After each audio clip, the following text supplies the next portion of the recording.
everyone, today I'm going to show you how to make a banana, strawberry and mint smoothie I'm going to road test this Nutritionforce extractor. It's from Optimum Fruity is another name for the company, and I got this not so long ago, and I find I just use it actually quite a bit more than I use my regular blender now. So I have a large high power blender from the same company, but this one is actually just incredibly useful for small things like sauces, small smoothies, like not having to make a massive container of it.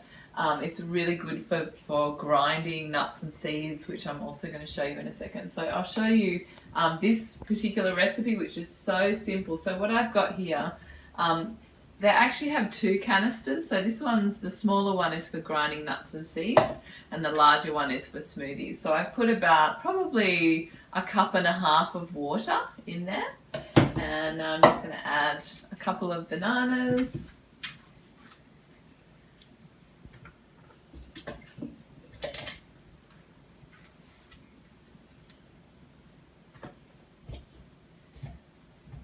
And I've just got about, I would say nearly a cup of frozen strawberries. You can just add fresh strawberries if you like, and a little bit of mint. What I might do is actually add the mint last, so that I just find when you add green and brown, the color combinations end up being green and red, they end up being brown. So I kind of like to add green things in last, so that you just see the little flecks of green rather than it turning into a big brown kind of mush. So there's a tip for you for keeping things looking really nice.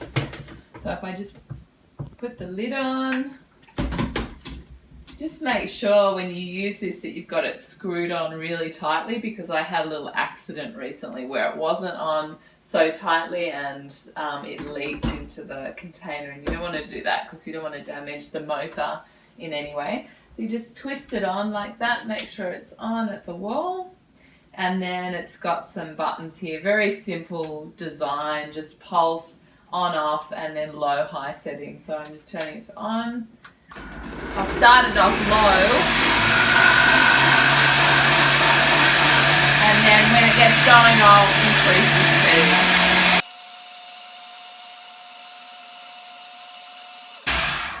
And so now it's sort of nicely blended. I'll add in the mint. So I probably just maybe about 8 to 10 leaves of mint there, fresh mint. And then I'll turn it on again.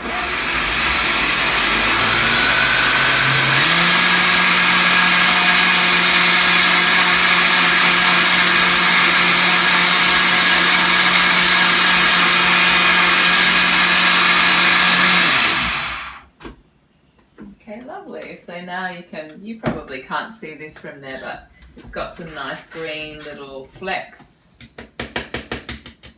in it. And it's got quite a lot of water in it, so this is more of a banana milk kind of consistency. If you want extra hydration, this is fantastic on a summer's day. So it's summer here in Australia right now. I'm enjoying a lot of these, but I actually have just eaten breakfast not so long ago, so I'm going to give this to my cameraman to test drive. Yum. Oh, delicious. Excellent. Looks like it gets the thumbs up, does it, from the cameraman? Fantastic. All right, so I'll put that one away, and now I'm going to show you how to make some chia, ground chia. So what I do is I buy these seeds whole from the supermarket. They don't actually sell chia ground, because once you grind it's very volatile, so the fats go rancid really quickly, and it's really important to keep this in the fridge as soon as you've ground it. But chia is fantastic for its high omega-3 content. So it is an excellent source of omega-3s, something which is very difficult for most people to get, even if they're eating you know, you can get omega-3s from seafood, but then you've got to contend with all the toxic chemicals from the sea. So this is a toxin-free source of omega-3. So what I'm going to do is just pop it in the, whoops, got some spillage. Probably don't want to fill it too much, just to allow it a little bit of room to move. And beautiful little white seeds in there, or nearly white seeds. And they have a lovely, nutty, quite subtle taste. And this is the one fat, whole fat, that I can actually put in smoothies or mix with fruit in small quantities without causing any digestive disturbances. So yeah, I really recommend this. I would never mix things like other heavier nuts like almonds or even avocados with fruits, because it tends to create a bit of a traffic jam effect in the digestive system and causes a bit of bloating and gas. And so if you have sensitive digestion, that's something I definitely don't recommend. But chia and flaxseed and even hemp seeds are quite they're quite fine to combine in small quantities with fruit. So it's just very easy, just on off, low to start.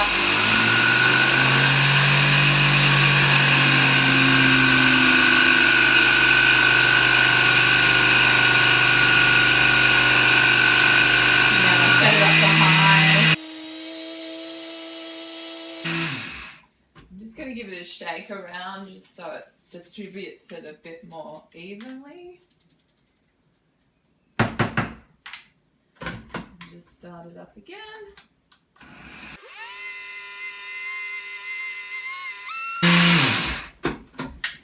Okay, so that's starting to look pretty good now. I could probably even let that go for a little bit longer because I can still see some whole seeds. But what I might do is, I think I just filled it up a little bit too much. You can see it's just pushing the lid off the top. So I probably just overfilled it. So I probably would only fill it halfway next time, and then that would become a little bit easier. One thing I really like about this system is it's got these suction pads on the bottom, so it sticks really nicely to the bench and it doesn't cause any movement or anything like that. So it's very stable, and it's quite light enough that you can take it with you when you're traveling, that sort of thing. So yeah, I really love it. I think it's just a fantastic addition. I love my high-powered blender and I use that all the time, but this one I'm using just as much now because I love making dressings and things in the smaller canister, something that you can't do so well in the large high-powered blender. So yeah, thanks everyone for watching today. I hope you enjoyed this video. Give it a like or a thumbs up, please, and post your comments in the comment section below. Ask me any questions you like about raw food, about making chia ground, making smoothies, anything about diet and lifestyle to do with raw foods. So I look forward to hearing from you soon. Bye.